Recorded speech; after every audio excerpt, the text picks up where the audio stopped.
reprend son heure habituelle, comme vous l'avez compris. Pendant toute la période de confinement, vous avez eu à suivre beaucoup d'émissions matinales à partir de 11h pendant la semaine. Aujourd'hui, comme tous les samedis, j'ai le plaisir d'accueillir un autre professeur, cette fois-ci un professeur de philosophie qui répond au nom de M. Dramé. Monsieur Dramé, merci d'avoir répondu à notre invitation. Bienvenue sur la RDV. Merci, M. Nias. Donc, merci encore une fois de m'avoir invité, vraiment. Donc, c'est un plaisir. Et je salue par là donc, tous les élèves qui me suivent à travers cette fameuse chaîne RDV. Voilà, merci beaucoup. Je rappelle que vous êtes professeur de philosophie au groupe scolaire Jupiter, La Vertu, Cœur Khadignan, mais également au groupe scolaire Thales, n'est-ce pas? Donc aujourd'hui, vous allez essayer de terminer une leçon ou bien un thème qui concerne toujours le domaine 1, la réflexion philosophique, n'est-ce pas? Voilà, donc si je comprends bien, vous m'invitez vraiment à faire un petit rappel sur toutes les articulations qui tournent autour du domaine 1 et en insistant évidemment sur la philosophie, les rapports qui existent entre philosophie et religion. Parce que la fois passée, j'ai suivi religieusement, j'ai suivi Michel Mendy, qui avait vraiment donné tant soit peu les informations concernant les différentes définitions, également la relation, les rapports entre philosophie et science. Voilà.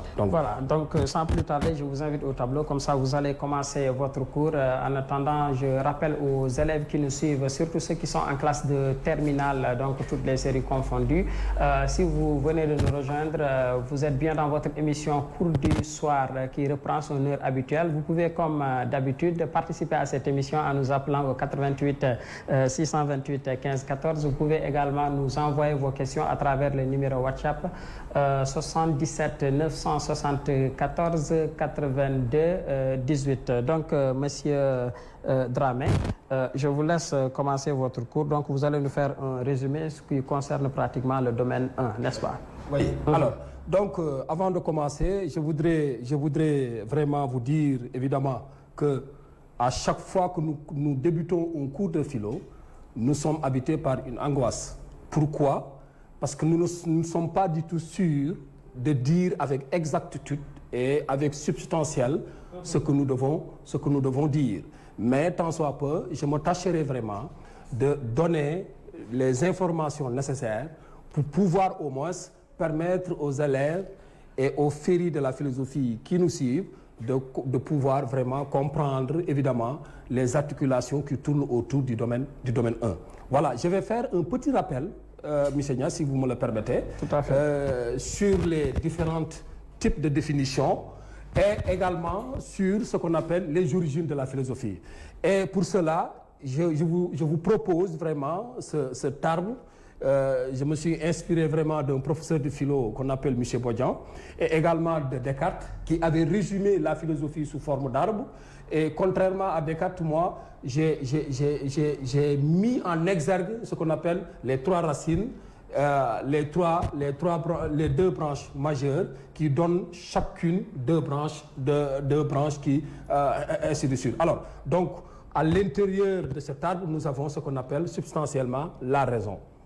Alors, ici, nous avons les origines et les définitions. Maintenant, pour parler des origines, nous avons essentiellement deux réponses, deux questions qui se dessinent à l'origine. L'origine causale, c'est-à-dire intellectuelle, et l'origine chronologique, c'est-à-dire sa carte d'identité, la terre natale de la philosophie. Nous avons deux réponses sur l'origine chronologique. Il y a ce qu'on appelle les européocentristes qui défendent l'idée selon laquelle la philosophie est née en grec, plus précisément à Athènes. Et pour ce, nous pouvons évoquer évidemment David Hume, Hegel et Heidegger, Martin Heidegger. Et en contrepartie, nous avons d'autres qui disent évidemment que la philosophie est née en Égypte. Et cela, nous pouvons évoquer Cheikh Anta Diop et évidemment le philosophe français qu'on appelle Amnelino. Eux, ils sont des ethnocentristes qui disent évidemment, qui défendent, qui donnent des informations pour montrer évidemment que la philosophie est née en Égypte. Maintenant, quelles sont les informations donnée par les européocentristes pour dire évidemment que la philosophie est née en Occident, et évidemment plus précisément en grec. Heidegger, lui, a été très clair. Il dit que adjoindre un qualificatif occidental à la philosophie serait ce qu'on appelle faire une tautologie. Qu'est-ce que cela veut dire? Parce que la philosophie ne peut avoir un autre adjectif autre que l'adjectif occidental.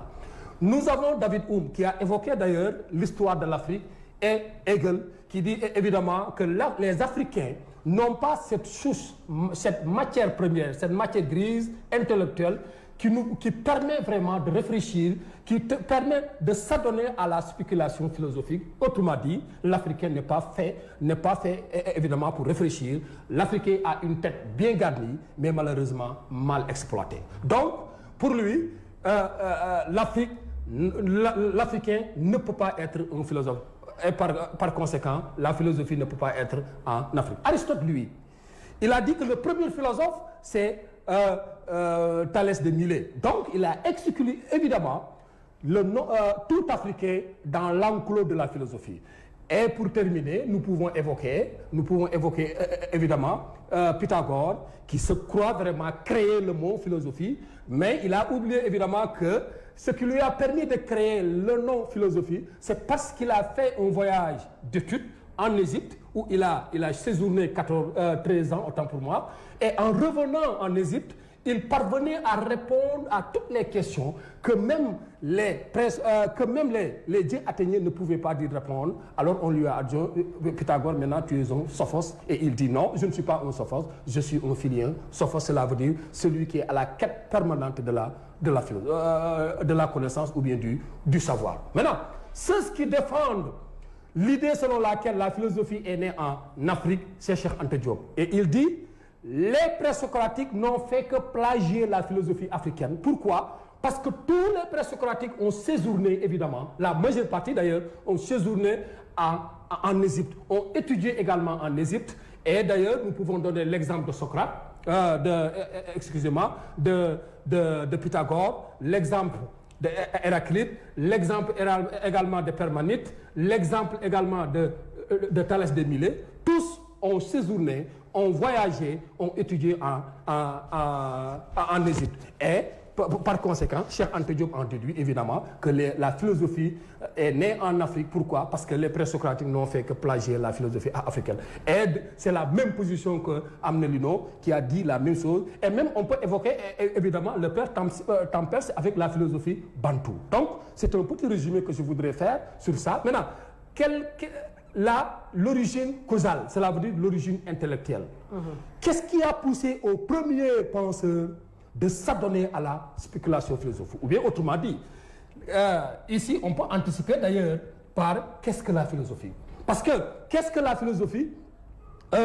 Pour faire un petit résumé, je pourrais dire que cette réponse n'a pas cette question n'a pas une réponse exacte. Pourquoi? Parce que seul le philosophe, contrairement aux autres, a tous les problèmes du monde pour dire avec exactitude ce qu'il est. Pourquoi? Parce que la philosophie n'a pas un champ d'effectuation singulier. La philosophie parle de tout et de rien. Alors, donc chacun a sa propre vision, chacun a sa propre philosophie, c'est-à-dire à sa propre explication de sa philosophie. C'est la raison pour laquelle, ici nous pouvons évoquer, dans l'arbre j'ai évoqué le doute, la philosophie proviendrait du doute, pour ne pas reprendre Descartes, qui dit qu'avec son cogito ergo sum, je pense donc je suis. C'est par le doute que Descartes a pu d'ailleurs mettre en exergue une vérité indélébile. Laquelle vérité est quoi? Son existence et l'existence de Dieu. Et il dit, je pense donc je suis.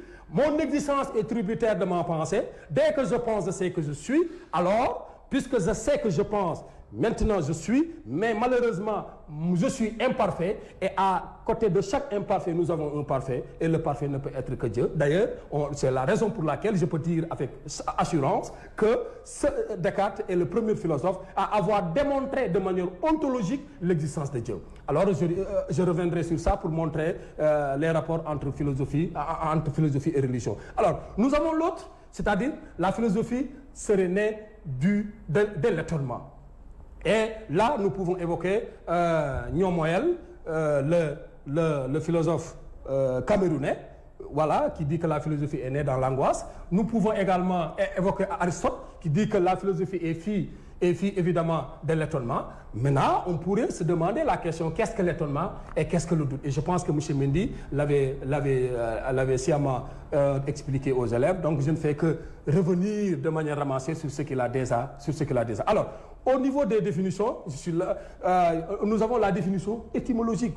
Étymologiquement, la philosophie est considérée comme l'amour de la sagesse. Donc, le mot est subdivisé en deux parties, philos et sophia, cela veut dire amour de la sagesse. Qu'est-ce que l'amour? L'amour, c'est ce désir ardent qui existe entre l'objet désiré et le sujet désirant. Ou bien le sujet désiré, le sujet désirant et l'objet désiré. Qu'est-ce que la sagesse? La sagesse, c'est ce savoir absolu de soi, ce savoir également absolu, c'est-à-dire échage, celui qui peut distinguer le mal du bien, le juste de l'injuste, et ce qui peut vivre heureux même dans la misère. Donc, et cet amour-là n'est que vide. Cet amour également peut être assimilé à un manque.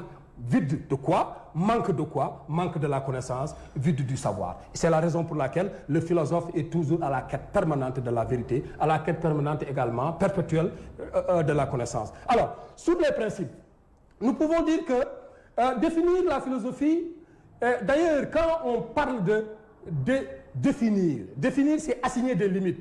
Quand je définis le Sénégal, c'est que je pourrais dire avec assurance que le Sénégal est limité au nord par la Mauritanie, au sud par les deux Guinées, à l'est par le Mali et à l'ouest par l'océan Atlantique. Maintenant, ici, on ne peut pas du tout délimiter, assigner des limites à la philosophie. Tout à l'heure, je l'ai dit. Pourquoi? Parce que seul le philosophe, c'est-à-dire, contrairement aux autres modes de connaissance, si vous me dites qu'est-ce que la pédagogie, qu'est-ce que la géographie, qu'est-ce que l'histoire, je peux expliquer de manière claire que l'histoire nous permet de savoir comment vivaient nos ancêtres. Qu'est-ce que la géographie? C'est l'étude, etc. Mais qu'est-ce que la philosophie? Cette question n'a pas une réponse exacte. C'est la raison pour laquelle nous tenterons de vous donner les différents types de définitions, c'est-à-dire quelques définitions. Et parmi les définitions, nous pouvons parler que la philosophie est la rationalité. C'est un esprit critique. La philosophie proviendrait également du doute, comme je l'ai tout à l'heure dit, de l'étonnement. Qu'est-ce que la philosophie? Philosopher, c'est être à la quête permanente de la connaissance. Donc, monsieur Niasse, je voudrais faire ce petit rappel que M. Mendy a déjà fait pour ne pas vraiment prendre beaucoup de temps sur ce que... Maintenant, vous voyez les racines. Ce sont les grandes interrogations philosophiques. La philosophie est basée sur ces trois racines. Quelle est la racine la plus profonde? C'est l'interrogation métaphysique, l'axiologie et l'anthropologie. Et j'invite aux élèves vraiment de pouvoir tenter de maîtriser tant soit peu qu'est-ce que la métaphysique et qu'est-ce que l'axiologie. Alors, la métaphysique, comme son nom l'indique, c'est métas or, physica, le palpable. C'est tout ce qui est au-delà, c'est-à-dire tout ce qui n'est pas de ce monde sensible. Et on peut penser directement au monde intelligible platonien. Qu'est-ce que cela veut dire? Les métaphysiciens, même Aristote, même si Aristote n'a jamais prononcé ce mot, il fait partie des métaphysiciens. Ce sont ces philosophes qui posent des questions dont la raison n'est pas capable ou bien inapte d'apporter des réponses palpables et objectives. Qu'est-ce que cela veut dire? Je peux donner un exemple. Qu'est-ce que la mort? Qui est Dieu? Qu'est-ce que la mort? Qu'est-ce que la vie? Qui suis-je? Donc toutes ces questions ne peuvent pas du tout être répondues par la raison en tant que telle. C'est la raison pour laquelle la métaphysique, c'est la première interrogation philosophique. Si vous voyez bien dans les écoles de mutation qu'a traversé ce qu'on appelle la philosophie, nous avons l'école de Millet, nous avons l'éliatisme, nous avons également le pythagorisme. Toutes ces écoles-là, pratiquement avec une philosophie métaphysique. Ou bien même les présocratiques. Donc, de moyen l'infini jusqu'au 6e siècle, nous avons les présocratiques. Et la philosophie présocratique était essentiellement basée sur la métaphysique. Et qui dit métaphysique dit également ce qu'on appelle On peut évoquer également Platon, qui nous parle vraiment de deux mondes distincts, le monde sensible, le monde dans lequel nous vivons, ce monde de fausseté, ce monde visible, ce monde palpable, et le monde intelligible, ce monde de paix, ce monde paisible, ce monde c'est la vraie, ce monde où loge la vérité en tant que tel. Et au-delà de la métaphysique, je rappelle très bien que je fais un rappel tout simplement parce que je pense que M. Mendy avait déjà fait cela. Nous avons l'axiologie. Axiologie vient du mot latin axios et logos. Axios veut dire quoi? Ça veut dire morale. Logos, étude de la morale. Ce sont ces philosophes qui nous ont proposé les canaux par lesquels l'homme peut passer pour atteindre l'ataraxie et l'apathie. Autrement dit, ce sont ces philosophes qui nous disent comment l'homme peut être heureux même dans sa misère, ou bien comment l'homme peut-il être vraiment, peut avoir ce qu'on appelle cette tranquillité de l'âme. Et parmi les axiologues, nous pouvons évoquer les stoïciens. Nous avons les stoïciens. Voilà, merci beaucoup, Monsieur Mendy. Je rappelle juste aux élèves qui nous suivent, surtout ceux qui sont en classe de terminale, vous êtes bien dans votre émission Cours du soir qui reprend son heure habituelle et qui accueille aujourd'hui Monsieur Dramé, professeur de philosophie à Keur Massar. Donc, vous pouvez, comme d'habitude, participer à cette émission en nous appelant au 88 628 15 14. Les professeurs de philo également qui aimeraient apporter des contributions à ce que nous faisons, vous pouvez nous appeler sur ce même numéro. Mais pour les élèves, vous pouvez, comme toujours, nous envoyer vos questions à travers le numéro WhatsApp qui s'affiche au bas de votre écran, 77 974 82 18. Je rappelle que M. Dramé va essayer de faire un résumé global sur le domaine 1 qui a été déjà traité 2 à 3 reprises par d'autres professeurs de philosophie, notamment M. Ndiaye, Madame Ndiaye également, mais également M. Mendy. Donc, sans plus tarder, je vais vous laisser continuer encore avec M. Dramé qui va vous parler des raisons de la philosophie, n'est-ce pas? Vous nous avez parlé tout à l'heure de métaphysique. De métaphysique. Vous continuez avec l'axiologie. L'axiologie. Oui. Évidemment, je vais continuer avec l'axiologie pour vous dire que l'axiologie, c'est axios, qui veut dire morale, et logos, étude, c'est-à-dire l'étude de la morale. Et l'étude de la morale, nous avons l'exemple des stoïciens, nous avons l'exemple également des épicuriens, nous avons l'exemple des existentialistes. Mais les deux écoles sont les plus connues, les stoïciens, comme Épictète et Sénèque. Alors, qu'est-ce que les stoïciens ont proposé à l'homme pour atteindre l'ataraxie et l'apathie? Ils ont dit que, d'ailleurs, je dis souvent à mes élèves que c'est la position religieuse. Cette position est beaucoup plus religieuse que philosophique. Pourquoi? Parce qu'ils nous ont dit il faut d'abord scinder ce qui dépend de nous et ce qui ne dépend pas de nous. Et ensuite, accepter les choses telles qu'elles sont et non telles que nous voudrions qu'elles soient. Qu'est-ce que cela veut dire? Doomu aadama bi pour mu am jàmm yaram, pour mu am xel mu dal, il va falloir que mu xam li mu moom ak li mu moomul.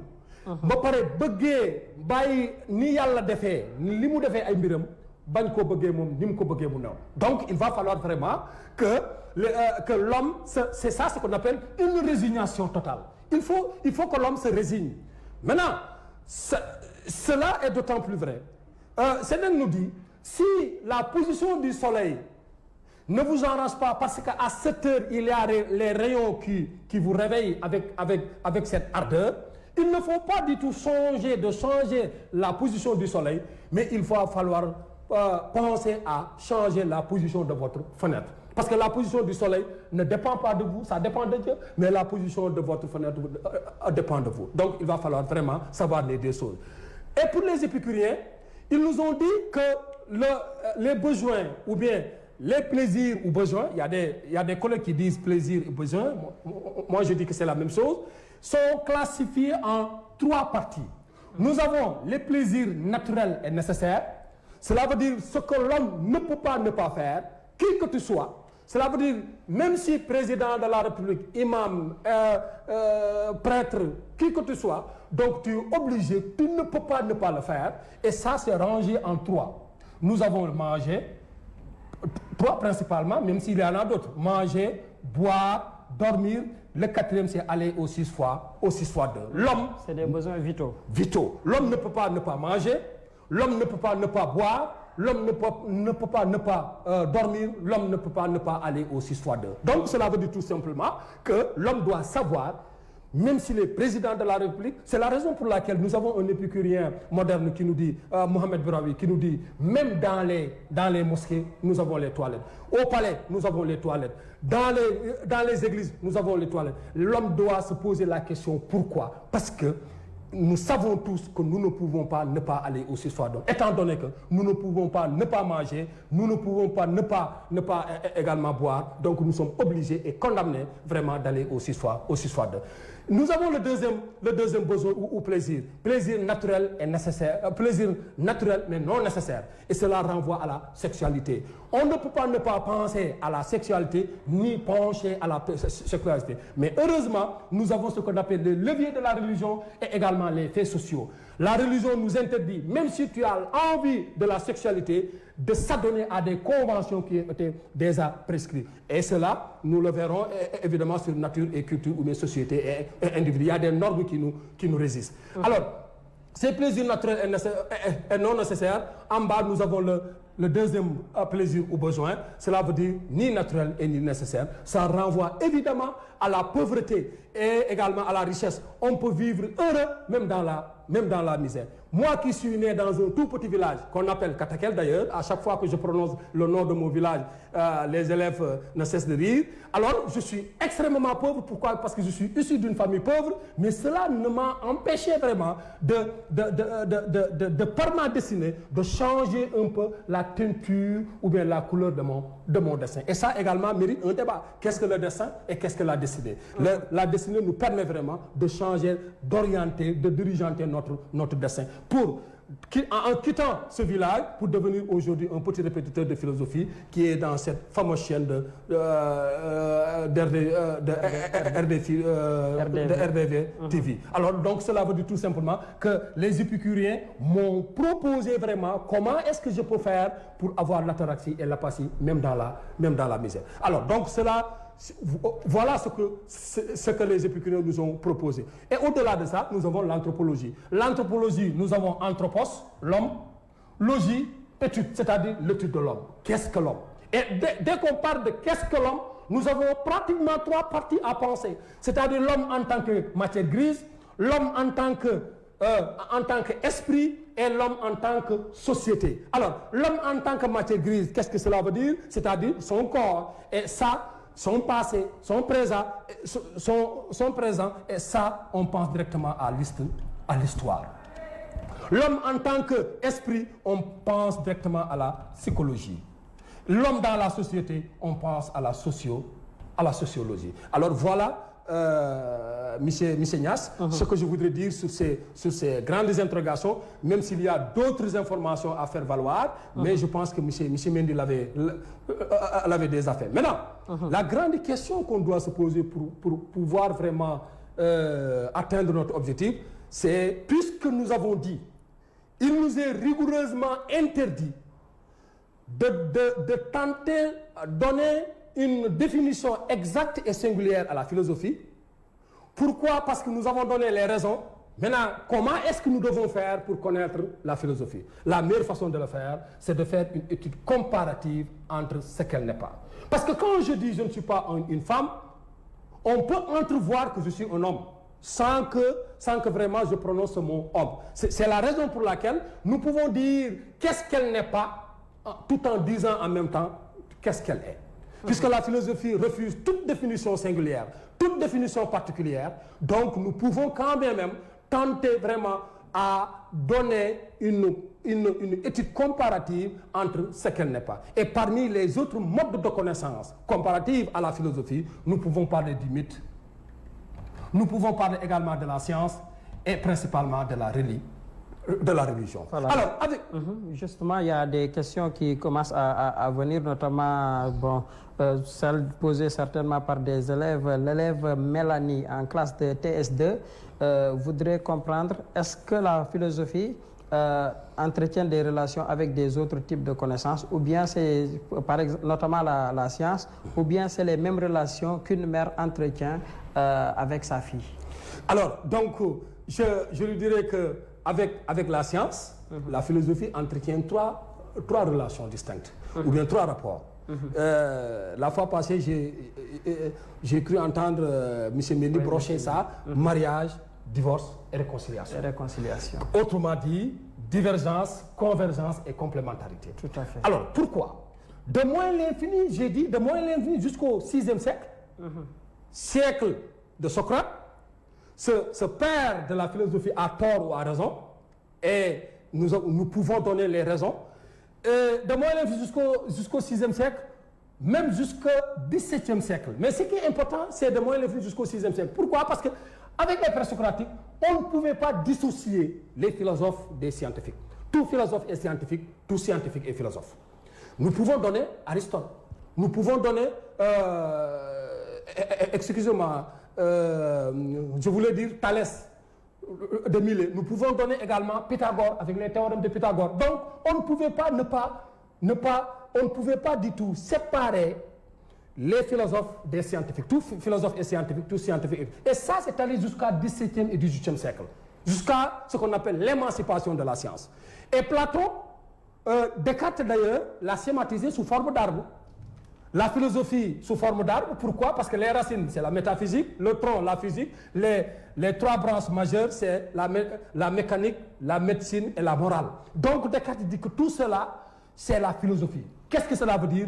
Le philosophe est d'abord métaphysicien, physicien, moraliste, et d'abord médecin pour pouvoir être un philosophe. Platon l'avait schématisé au devant de son académie en écrivant « Nul n'entre ici sur le géomètre ». Qu'est-ce que cela veut dire? Cela veut dire que les philosophes sont des géomètres, les géomètres sont également des philosophes. Maintenant, c'est ça ce qu'on appelle rapport de complément ou bien mariage. Mais il y a divorce. Qu'est-ce qui a déclenché ce divorce? C'est la science qui a demandé divorce à la philosophie. Et en quoi? La science, au moment où elle s'accentue à être objective, en créant principalement deux familles, la famille des logis et la famille des heures. Quand je dis la famille des logis, nous avons la technologie. La famille des heures, il y a ventilateur, téléviseur, climatiseur et tout ce qui tourne autour de ces heures-là. La philosophie, lui, elle reste vaine, elle reste vraiment subjective. Il n'y a aucune découverte, aucun résultat palpable que les philosophes nous ont mis sur la table comme les scientifiques. Et d'ailleurs, c'est la raison pour laquelle... Oui, il n'y a que...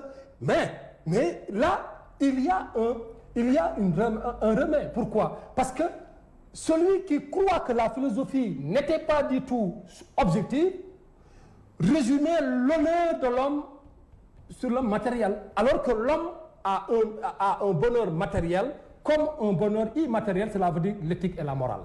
Et la philosophie a pris en charge ce bonheur immatériel, cela veut dire la morale et l'éthique. Et dès qu'on parle de morale, on peut donner l'exemple des axiologues qui ont proposé de manière cette morale à l'homme pour pouvoir avoir l'ataraxie et l'apathie. Maintenant, au XVIIe et XVIIIe siècle, nous avons ce divorce. Alors, ce divorce, je l'ai dit, subjectivité et objectivité. La science est objective, la philosophie reste subjective.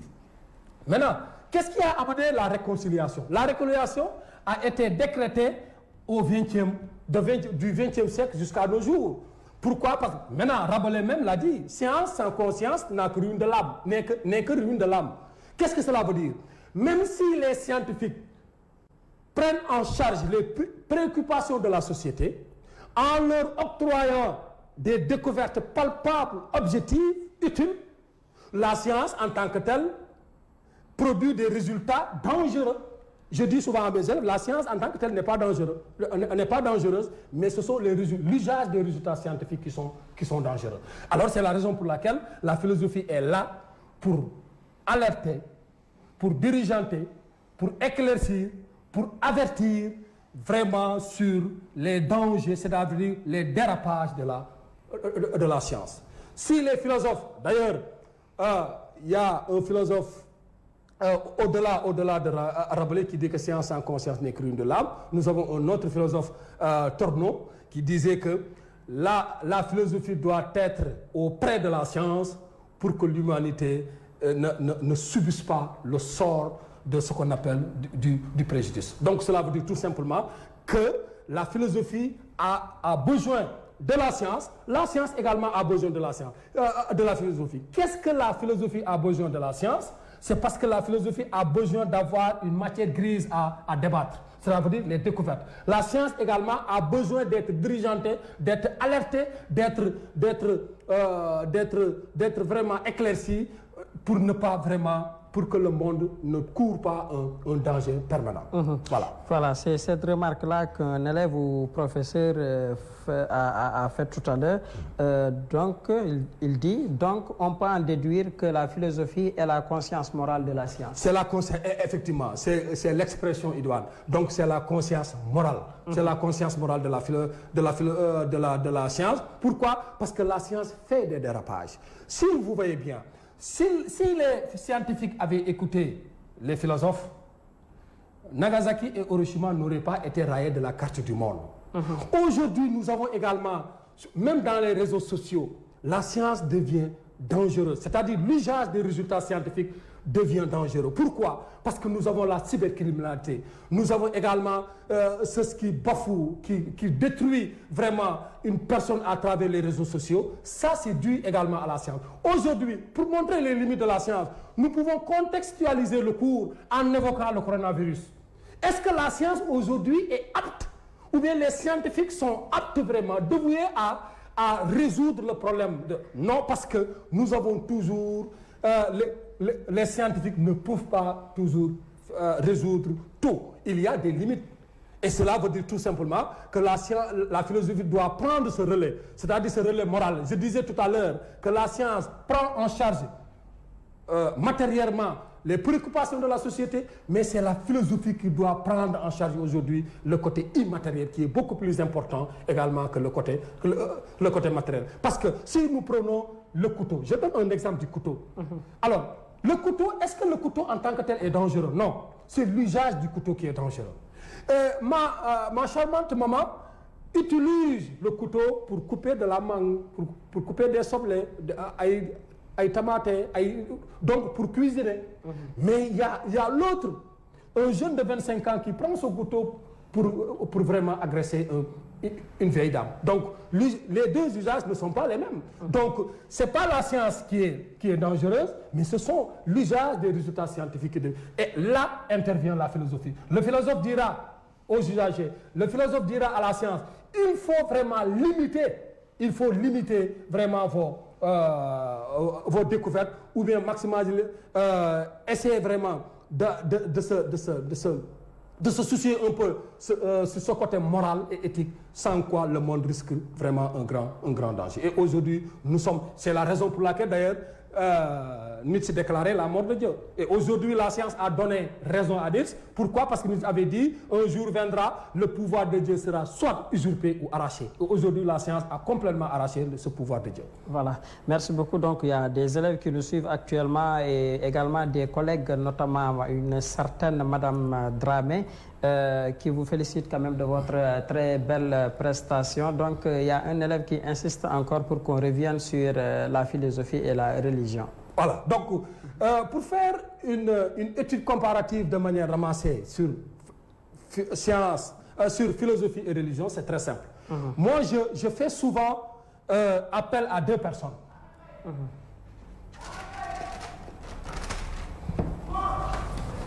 Excusez-moi. Oui, je rappelle en attendant les élèves qui nous suivent actuellement sur la télévision RDV que vous pouvez continuer à poser vos questions. Donc dans 5-10 minutes, je vais essayer de poser les questions les unes après les autres. Donc je vais laisser juste Monsieur Dramé terminer cette partie-là concernant la philosophie et la religion, interpellée sur cette question par un élève ou une élève en classe de terminale. Je rappelle aussi que les élèves, les professeurs de philosophie qui aimeraient apporter des contributions à ce que nous faisons, vous pouvez nous appeler directement au 88 628 15 14, de même que ces élèves-là qui nous suivent, ou bien vous nous envoyez quand même vos suggestions, comme les élèves le font, avec des questions au 88, au 77, pardon, 974 82 18. Oui, Monsieur Dramé, je vous laisse parler, répondre à cette question-là posée par cet élève. Donc, d'abord, il faut mettre en exergue le côté, c'est-à-dire incompatibilité. Parce que moi, je n'aime pas prononcer le mot conflit. Bon, pour moi, entre philosophie et religion, il ne peut pas y avoir de conflit. Mais il y a ce qu'on appelle des points de divergence. Là où les deux ne se retrouvent pas. Regardez deux personnes distinctes. M. Niasse est là. C'est le religieux. M. Dramé, ou bien, enfin, je donne, M. Sall est là. C'est lui le philosophe. Alors, si vous comparez les aptitudes et les comportements, la vision entre ces deux-là, il y a une différence, c'est-à-dire il y a une divergence. Alors, au moment où le philosophe doute de tout, le religieux, qu'est-ce qu'il fait?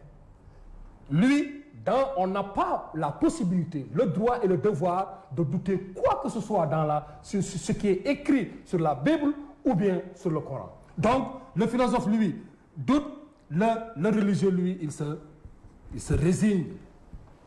Alors, le philosophe, lui, il s'étonne. Même si le religieux s'étonne, mais l'étonnement philosophique est contraire à l'étonnement religieux. Pourquoi? Parce que le religieux s'étonne pour montrer la grandeur. Est-ce que c'est Touba? Est-ce que Maodo? Est-ce que Bamba? Donc, en s'étonnant, le religieux s'étonne effectivement pour montrer la grandeur d'une chose. Donc, cela veut dire tout simplement qu'il y a ici étonnement, mais ici il y a un autre étonnement. L'étonnement, c'est ça la soumission. Alors, celui qui doute de tout est contraire de celui qui se résigne. Celui qui s'étonne est contraire de celui qui se soumet. Celui qui est à la quête permanente de la connaissance ou bien du savoir. Celui qui dit, je ne sais pas, pour ne pas reprendre Socrate, tout ce que je sais, c'est que je ne sais pas. Mais pour être un bon religieux, il faut savoir. Il faut savoir. Donc, vous voyez que ici, c'est le non-savoir, ici, c'est le savoir. Même si c'est relatif. Et nous allons voir sur l'autre côté, c'est-à-dire de convergence, qu'il y a, ça c'est relatif. Mais aujourd'hui, pour montrer leur point de divergence, l'élève pourra vraiment mettre en exergue ces deux personnes. Cela veut dire que celui qui doute de tout n'est pas celui qui se résigne. Celui qui s'étonne de tout n'est pas celui qui se soumet. Celui qui croit ne pas savoir, c'est-à-dire qui est à la quête permanente de la connaissance, n'est pas celui qui doit savoir. Parce qu'en religion, Alexandre Tocqueville le disait, nous avons deux types de foi, la foi du charbonnier et la foi du savant. Et la foi du savant, c'est celle vraiment du religieux. Nous pouvons voir également, philosophie et religion, c'est savoir et non-savoir. Cela a été schématisé par Paul Tillich.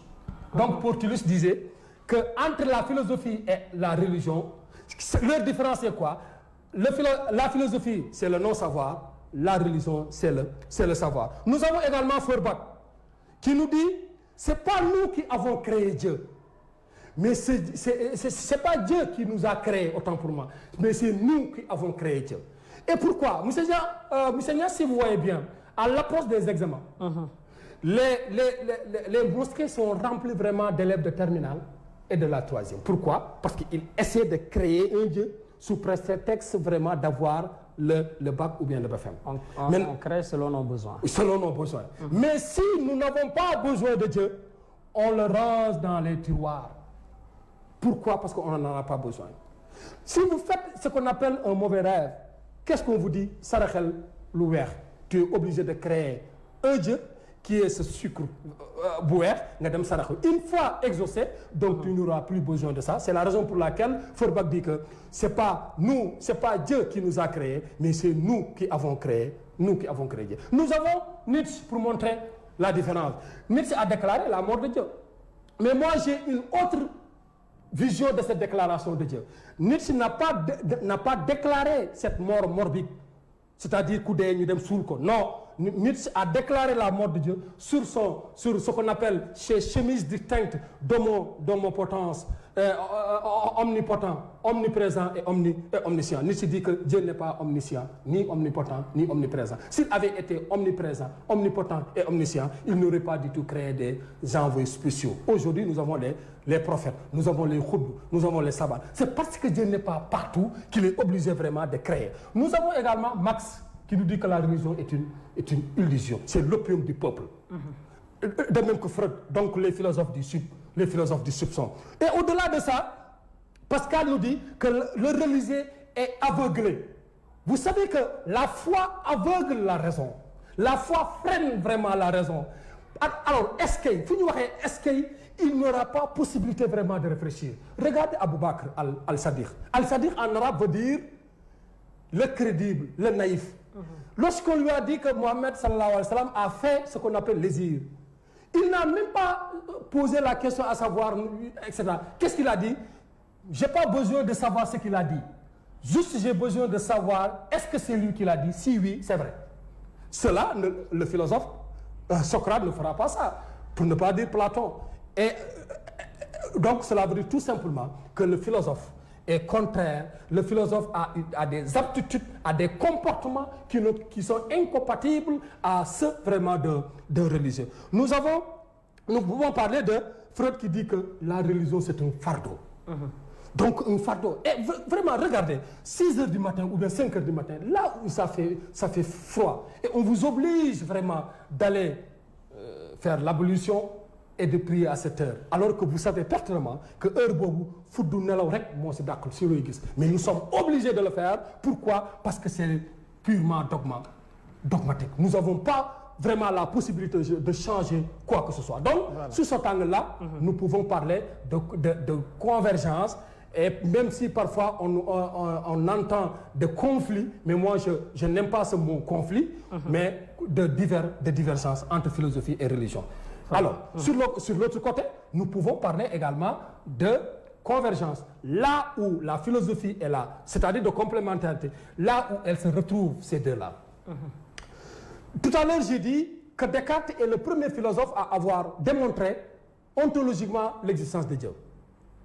Deuxièmement, un élève m'a posé la question, pourquoi tu dis que Nietzsche, c'est-à-dire la déclaration de Nietzsche, peut évidemment montrer qu'il y a complémentarité entre philosophie et religion, ou bien Nietzsche n'est pas un athée. Parce qu'en déclarant la mort de Dieu, Nietzsche déclare en même temps son existence.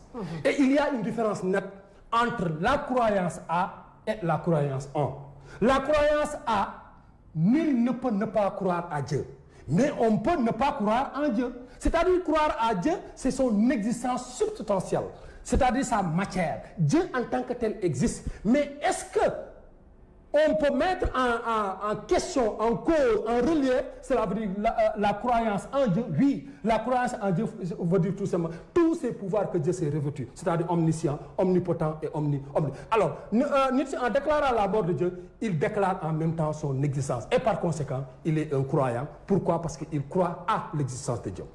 Marx, en disant également que la religion est une illusion, semble vraiment oublier que l'illusion est tributaire vraiment du hasard. Et Dieu est le fruit du hasard. Dans sa carte d'identité, Dieu a montré qu'il n'y a pas de père ni de mère, il n'y a pas d'enfant, donc alors où est-ce qu'il nous vient? Il nous vient du hasard. Donc cela veut dire tout simplement, Marx également donne raison évidemment à Dieu. Leibniz, qu'est-ce qu'ils nous ont dit pour montrer qu'entre philosophie et religion, il y a une complémentarité. Il nous dit, la foi et la raison sont comparées comme deux yeux, c'est-à-dire renoncer à l'un ou à l'autre, c'est comme si se crevait un œil pour mieux voir. Qu'est-ce que cela veut dire? La foi a besoin de la raison, comme la raison également a besoin de la foi. L'une ne peut aller sans l'autre. Alors, dans le Coran également, Ahlul Bab, qu'est-ce que Dieu a dit pour montrer que la raison est l'attribut et du philosophe et du religieux? Ahlul Bab, d'ailleurs, le Wolof, les gars qui disent que Yang may bab, cela veut dire Yang may bëgg nax. Qu'est-ce que ça m'a doué, quoi? Ouais, très bien. Donc, Ahlul Bab veut dire quoi? Je m'adresse à ceux qui réfléchissent. Je dis Ahlul Bab, je m'adresse à ceux qui réfléchissent. Et en leur disant cela, il dit Alif Lam Mim Zalikal Kitab. J'ai créé le monde à travers Alif Lam Mim. Qu'est-ce que cela veut dire? Vous regardez la masse volumique du Coran. Si Dieu nous dit qu'il l'a créé à travers ces trois lettres, ça demande une réflexion approfondie. Et cela ne peut être que philosophique. Voilà, merci beaucoup. Donc, il y a certains de vos élèves qui vous suivent, notamment mademoiselle Ramatoulaye Ndiaye et également Célie Konaté, élève en classe de terminale. Il y a mademoiselle Aminata Mbang. Donc, elles ont posé des questions, mais des questions que j'ai vu vos raisonnements. Donc, je pense que ces questions-là ont été déjà répondues. Il y a monsieur Seydina Abbas Badian, dit Plume Volante, qui nous a posé la question suivante. Ma question est... et nous savons que la philosophie se base sur la raison. Mais est-ce que la religion ne se base pas sur la raison aussi? Évidemment, c'est ce que je viens de dire tout à l'heure. Oui, on ne peut pas dissocier. Regardez, Descartes a réglé le problème dès le début en disant que le sens commun, c'est la chose la mieux partagée. Cela veut dire qu'il n'y a pas du tout de personne. D'ailleurs, c'est ce qui est important de faire la différence entre personnage, être vivant et être humain. Donc nous sommes des êtres humains. Pourquoi? Parce que nous sommes les seuls détenteurs de tous les animaux, le seul détenteur de la raison. Le philosophe est rationnel, le religieux est rationnel. Maintenant, qu'est-ce qui nous différencie? C'est l'utilisation de la rationalité. Notre raison religieuse est soumise, est résignée, notre raison philosophique est douteuse, elle est étonnée. Qu'est-ce que cela veut dire? Tout simplement que je réponds à M. Badian que oui, la philosophie est basée sur la raison, la religion également est basée sur la raison. Pourquoi? Parce que nous sommes des êtres humains. On ne peut pas parler de religion et de philosophes, c'est les animaux, parce qu'ils sont des produits finis. Les animaux ne font que vraiment répondre à leur destin, alors que nous avons cette suce particulière, cette faculté pensive, réfléchir, qui nous permet vraiment de distinguer le bien du mal, le juste de l'injuste, et également qui nous permet de se distinguer des autres. Cela veut dire la raison en tant que telle. Voilà, donc il y a l'élève Mélanie qui pose à nouveau une nouvelle question. Il y a également M. Dramé, une de vos anciennes élèves, Fatou Maron, donc, qui vous félicite de votre très belle prestation. Donc Mélanie voudrait que vous lui expliquiez cette citation. Dieu n'est pas créateur, mais créateur des hommes. Créateur des hommes. Alors, donc, Dieu n'est pas créateur, mais créateur des hommes. Alors, qu'est-ce que créer? Alors, la création des hommes veut dire tout simplement que Dieu, tout ce qu'il a créé, d'ailleurs dans le Coran on le dit, la chose la plus importante et la plus substantielle et la plus conséquente, c'est l'homme. Donc Dieu a créé l'homme en lui octroyant ce qu'il n'a donné à personne, c'est-à-dire aux autres animaux. C'est cette source première, on revient toujours sur la raison. C'est la raison qui nous permet vraiment aujourd'hui de discuter, aujourd'hui de voir qu'est-ce que l'axiologie, qu'est-ce que la métaphysique, qu'est-ce que l'anthropologie. C'est-à-dire c'est la raison qui est le socle vraiment de notre discussion, l'essence et la quintessence de l'homme que Dieu a créé de manière particulière. Donc Dieu n'est pas créateur, mais il a créé l'homme. Cela veut dire tout simplement, de tout ce que Dieu a créé, l'homme est le plus important, l'homme est le plus substantiel. Voilà, donc l'élève Abdul Aziz Ndiaye, donc il dit ceci: je voudrais savoir, quand on nous donne un sujet qui porte sur le problème de la philosophie, de la définition philosophique comme thèse, en montrant la première partie, qu'on ne peut pas définir la photographie, la seconde partie, est-ce que je pourrais montrer, j'ai du mal à lire, hein? Voilà, donc est-ce que je pourrais montrer qu'on peut définir la photographie? Je n'ai pas trop compris. Je n'ai pas compris la photographie. Voilà, donc, monsieur Aziz, donc je vous prie d'envoyer, de reformuler, s'il vous plaît, votre question. Donc, une autre question. L'élève aimerait que vous reveniez très rapidement sur la philosophie et le mythe. Bon, en 2 minutes, comme ça, on pourra prendre les autres questions. Voilà, donc la philosophie et le mythe, ils ont vraiment deux rapports distincts. Alors, rapport de divergence et de rapport de convergence. Alors, qu'est-ce qui différencie le philosophe, la philosophie du mythe? C'est que la philosophie est un discours rationnel, basé sur la réflexion, sur la critique, sur l'étonnement, sur le doute, alors que le discours mythique est irrationnel. D'ailleurs, c'est un récit imaginaire d'origine populaire. Dans mon tout petit village, je donne un exemple. S'il ne pleut pas, qu'est-ce que nos anciens nous disent? Ils nous disent que parce que Ngatawe, cela veut dire si nous rabou de Keba, c'est parce qu'il n'est pas content. Nous sommes obligés vraiment d'organiser une festivité pour pouvoir vraiment l'amadouer. Et qu'est-ce qu'on fait? On fait ce qu'on appelle le ngor dans notre jargon. Et on égorge des moutons. Nous échanger, les femmes portent les habits des hommes vraiment pour rendre, pour s'agenouiller, pour dire à notre Ngatawe merci et pardon de tout ce que nous faisons. Et ça, c'est purement mythique. Ici, nous avons un discours rationnel. Le discours mythique est basé sur l'irrationalité. Il n'y a pas possibilité d'étonnement. Le discours est dogma. C'est comme le discours religieux. Donc, mais ils ont un rapport de convergence. Mythique comme philosophe tente toujours de donner une réponse au questionnement, à la curiosité de l'esprit humain. Et le mythique comme la religion sont tous des êtres humains. Voilà, merci beaucoup. Donc il y a l'élève Abdoulaye Faye en classe de terminale L2 à Thiès. Donc il voudrait savoir s'il y a opposition entre la foi et le fanatisme. Alors, la foi et le fanatisme, qu'est-ce qui fait cette différence d'ailleurs? La foi peut être une foi éclairée, pour ne pas reprendre la déclaration, vraiment, l'affirmation d'Alexandre de Tocqueville.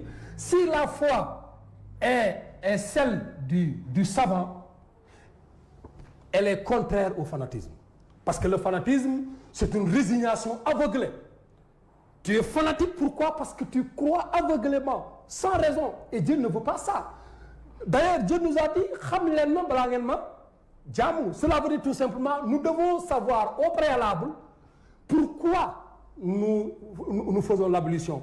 Si Dieu a voulu que nous faisons vraiment l'abolition, ce n'est pas parce qu'il veut que nous soyons propres. Il aurait au moins nous demandé d'aller se laver. Mais il nous a donc l'abolition.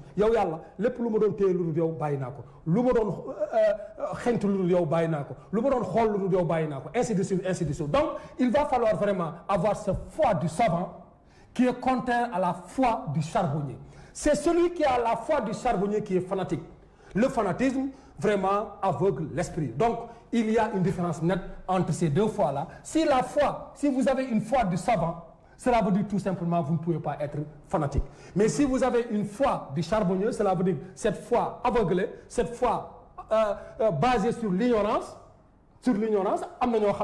bu ñu waxee sëriñ ñu ne est-ce que xamuñ lu sëriñ ba digle xamuñ lan mooy alxuraan xamuñ lan mooy bible ils ne savent absolument rien, ils ne font que suivre aveuglément. Et ça c'est le fanatisme. Je donne l'exemple du Coran. Il y a des déclarations fanatiques qui se sont déroulées. Il y a des gens qui sont dit évidemment des choses ignobles sous l'emprise vraiment de l'ignorance. Ça c'est purement fanatique. Mais si vous voyez les marabouts qui, devant la télévision, montrent à la population qu'il faut respecter scrupuleusement ce que les médecins nous disent, eux, ils ont la foi du savant parce qu'ils ne sont pas du tout fanatiques. Voilà, merci beaucoup. Donc, vous pouvez rejoindre votre place en nous répondant juste à 2 questions parce que nous sommes à la fin du temps, Monsieur Dramé. Donc, nous vous remercions. L'élève pose cette question. Donc, à l'heure, il dit, à l'heure des réseaux sociaux qui modifient le cours de la vie, quelle sera la place de la philosophie dans ce cas d'espèce? Alors, le rôle de la philosophie doit être ce que Jean-Paul Sartre disait. Maintenant, les différentes les anciennes définitions de la philosophie doivent être révolues. Le philosophe ne doit plus être ce métaphysicien. Le philosophe ne doit plus être cet anthropologue. Le philosophe ne doit plus être ce chercheur inlassable et insaisissable de la connaissance ou bien du savoir. Mais le philosophe doit se revêtir d'une chemise d'un soldat qui est prêt vraiment à prendre en charge les préoccupations de la société. Qu'est-ce que cela veut dire? Les philosophes ne doivent plus vraiment se dire que nous sommes à la quête permanente, comme Jean Amatolo l'avait dit avec ce philosophe togolais, mais il doit faire ce que Mamoussé Diagne dit. Il va falloir que la philosophie soit comme le tchéboudienne du Sénégal. Le tchéboudienne du Sénégal a besoin de l'huile. Le tchéboudienne du Sénégal également a besoin de ce qu'on appelle du riz, du khorom, kane, fol, tout ça là. Maintenant, qu'est-ce qui fera du tchéboudienne, c'est-à-dire qu'est-ce qui donnera à ce tchéboudienne cette saveur-là? C'est qu'il faut que Kikoy Togo, Mouno Togo Boubar. Donc il faut que les philosophes participent à la cuisine. En faisant quoi? En se sortant de leur cave d'imitateurs, de leur cave de métaphysiciens, de leur cave vraiment d'anthropologues pour prendre en charge les préoccupations de la société. Parce que Jean-Paul Sartre nous a dit, l'homme n'est pas ce qu'il est, mais l'homme est ce qu'il se fera. Voilà, merci beaucoup. Il y a un de vos collègues, de nos collègues qu'on va dire, hein, M. Ndiaye, professeur de français au groupe scolaire Jupiter, le Diofior également, qui vous félicite quand même de votre très belle prestation et qui nous encourage nous aussi. Merci à vous, M. Ndiaye. Donc je termine juste avec cette question-là. Elle était la première question à poser, mais j'ai préféré terminer avec celle-là, d'après tout ce qui a été dit, quand même très riche. Donc pourquoi doit-on philosopher? Alors, on doit en 2 minutes. Voilà, on doit philosopher pour vivre, apprendre à vivre, apprendre également à mourir. Parce que moi, je dis souvent que la philosophie, malheureusement, on ne l'apprend pas en Wolof. Mais si la philosophie avait été enseignée en Wolof, on saura que la philosophie est une religion à part entière. Alors, qu'est-ce qui nous permet vraiment d'être... Regardez, le doute nous permet vraiment de ne pas être trompé par l'apparence trompeuse. Souvent, on nous dit que l'apparence est trompeuse. Qu'est-ce qui nous peut vraiment exclure de cet enclos que l'apparence va tromper? C'est quoi? C'est le doute. Il faut douter. Mais douter, ne pas douter de manière sceptique, mais douter de manière méthodique, de manière cartésienne. Il faut s'étonner. S'étonner pourquoi? Parce qu'il ne faut pas du tout être un consommateur gratuit. Il faut toujours remettre en question, mais de manière objective, je dis bien. Ne pas remettre en question de manière sceptique. Alors, la philosophie également nous permet de savoir penser. La philosophie nous permet vraiment d'utiliser rationnellement notre rationalité. Qu'est-ce que cela veut dire? La raison est présente chez tous les hommes. Mais ce qui nous différencie, c'est comment utiliser cette raison-là. Et la philosophie nous permet vraiment de rationaliser, d'user notre raison de manière rationnelle.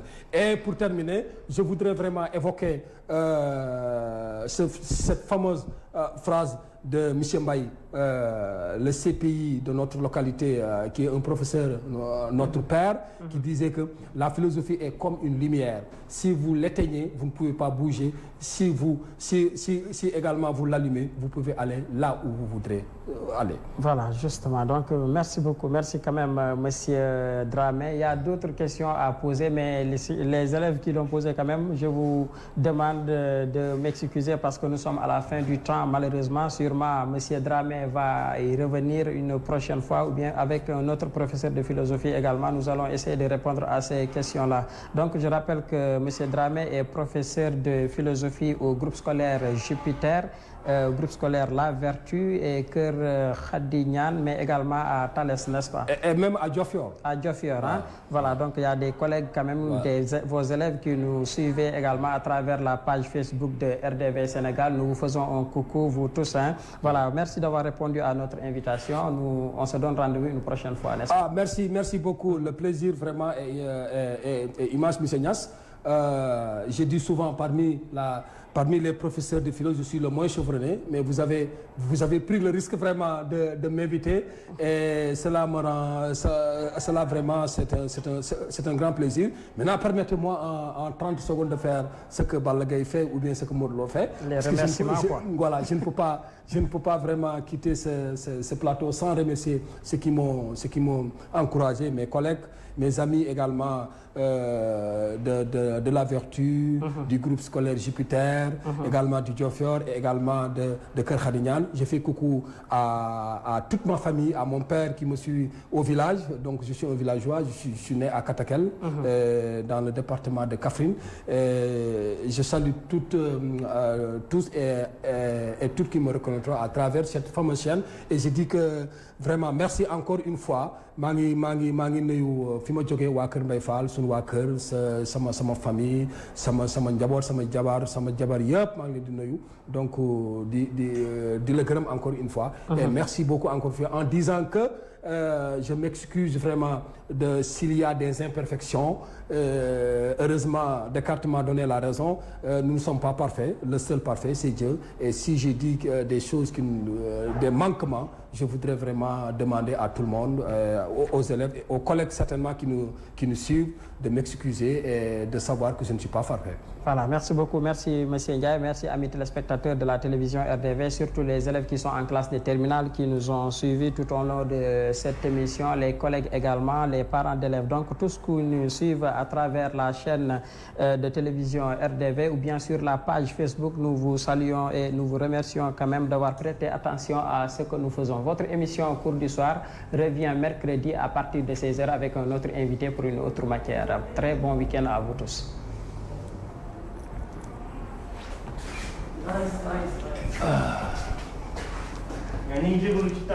Non, je suis un salum.